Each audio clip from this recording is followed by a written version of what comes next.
Hey guys, it's Nina, and today we're gonna have a little chat about YouTube's new monetization policy and just, my thoughts, feelings, and other kind of things about YouTube that I feel like venting about. If you're wondering, this is somewhat in accordance with the StrikeBackVideoAThon, which is a videothon that is in response to YouTube's new monetization policy, which I will explain the details of that very shortly.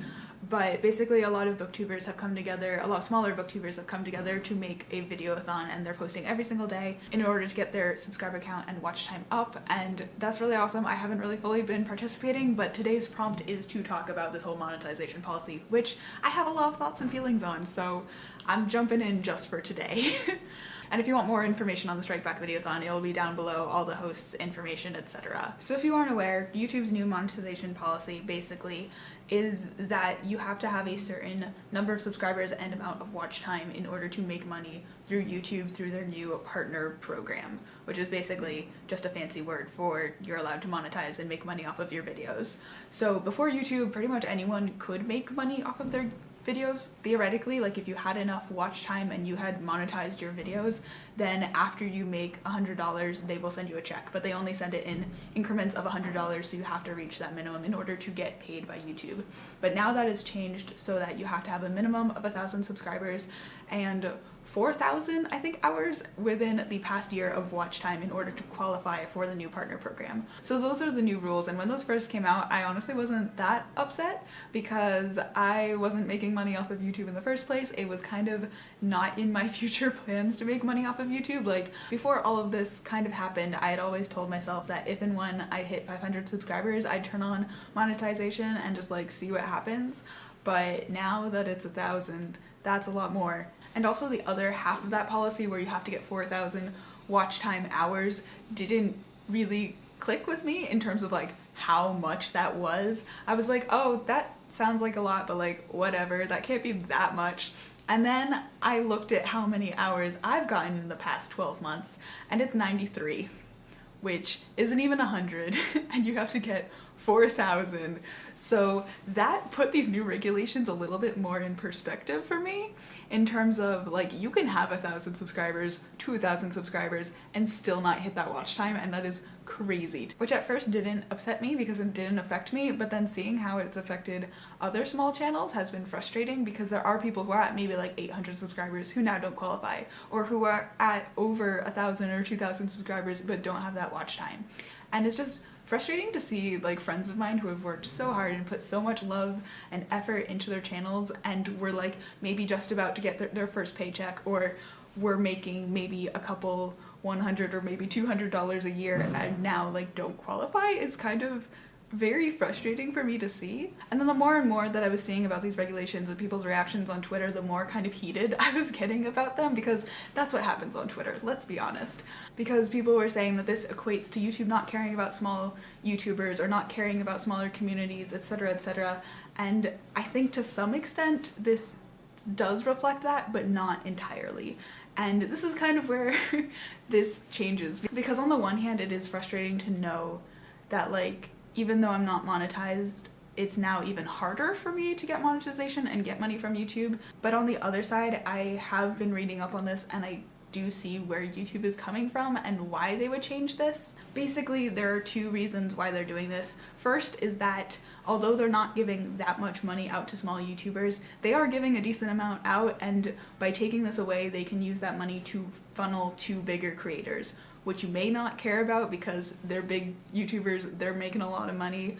But I think that is pretty important because there are people who like their job is YouTube and this is their full-time job and they need to make a living. So I'm personally fine with sending money to them, but of course this is also coming from someone who's not losing any money. And then the second bigger issue, which I have mixed feelings on, is that this kind of solves the other advertisement issues that YouTube has been having over the past few months, year or so. I'm pretty sure this was all about a year ago, but basically a lot of advertisers were finding their ads in front of harmful videos on YouTube that really shouldn't have been up in the first place, like hate speech or terrorism or just really horrific things that should not have been on YouTube, and like their ads were playing before that, so a lot of advertisers pulled out of YouTube, and that was a really big problem that YouTube had, and really the starting point of all of these monetization issues that have been happening, because YouTube's solution to this was to tell advertisers like, no, it's okay, we'll do a better job of monitoring what videos are getting monetized, and they did that by putting in certain keywords and like trying to use algorithms to figure out what videos were safe and should be monetized and which ones shouldn't. And if you're pretty in on the YouTube community, you'll know that that went horrifically. I know a lot of people in the booktube community who have had issues with like, they'll upload a video and within 5 minutes it'll be demonetized for no reason when they're talking about books. And within the first like couple of hours, that's when YouTubers make the most money from their videos, because that's the most engagement that you're going to get. So if your YouTube video is demonetized for that chunk of time, that's most of your money gone, which is very frustrating to a lot of those bigger channels where they are making a decent amount of money on this platform. And then there was also the issue where a lot of LGBTQ content was being flagged as inappropriate. So I think the example that I always kind of go back to is ASAP Science, which is one of my favorite channels, by the way, made a video about being gay that YouTube actually asked them to make for Pride Week, and that video got demonetized. And it was just like that irony of like YouTube asking them specifically to make a video and then them demonetizing that video, which I think is just the perfect analogy for this whole monetization fiasco. So YouTube's been having a lot of monetization problems for the past year, and their solution to that is trying out the partner program, because a lot of those hate videos that shouldn't be getting monetized at all are coming from channels that are really small, that probably don't have that many subscribers, and their videos just go viral, and those are the videos that they want to try to demonetize.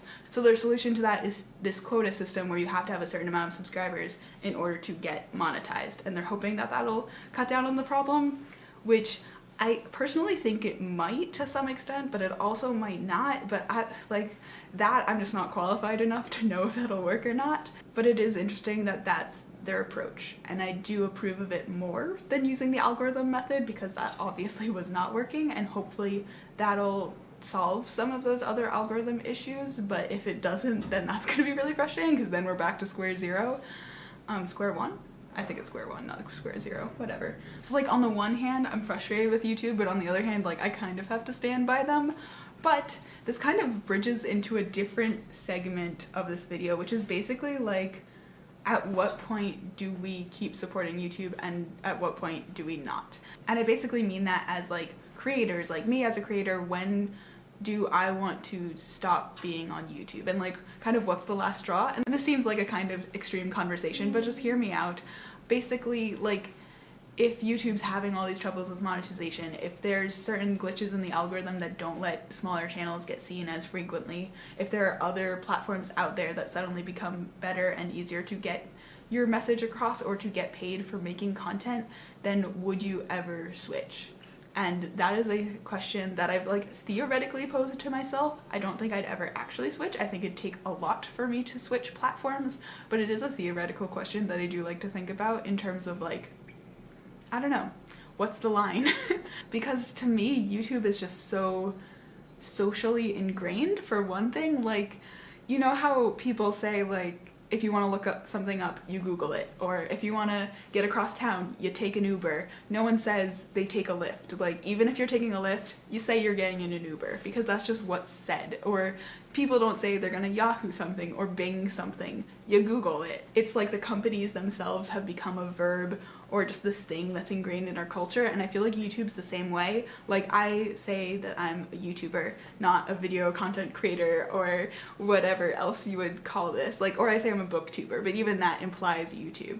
And I just can't picture a world where, say, Tyler Oakley or Lily Singh or ASAP Science or any of these big YouTubers weren't YouTubers, but instead moved to another platform where they could make more money or they were better respected, or if BookTube somehow did this mass exodus to another platform. Because that's the other thing, like, I can't see people risking their subscribers or this community to move, because you need to get other people to move with you in order to watch you on another platform, because everything is centralized here. And it's just like this question of, I don't know, like, what does YouTube have to do to make a switch? Would we ever switch? Because I don't think we do. This is not me announcing that I'm moving to another platform. I have no intention of doing that, but like, I don't know. I've looked into Vimeo, but it's weird because like none of my friends are there, none of my content base, none of my subscribers are there. Like I'd have to start over fresh, and I don't know if there's a community there, and it's just like, would we ever move? So that just got real theoretical. I am sorry about that. But that is it for this video. Let me know down below any of your thoughts on any of this, your reactions to the new monetization policy. Are you monetized? How you doing with that? Your thoughts on this whole YouTube, like, can they do no wrong kind of question that I am just struggling with. And that is it. Give this video a thumbs up if you liked it and subscribe, and I will see you guys later with another video soon. Bye!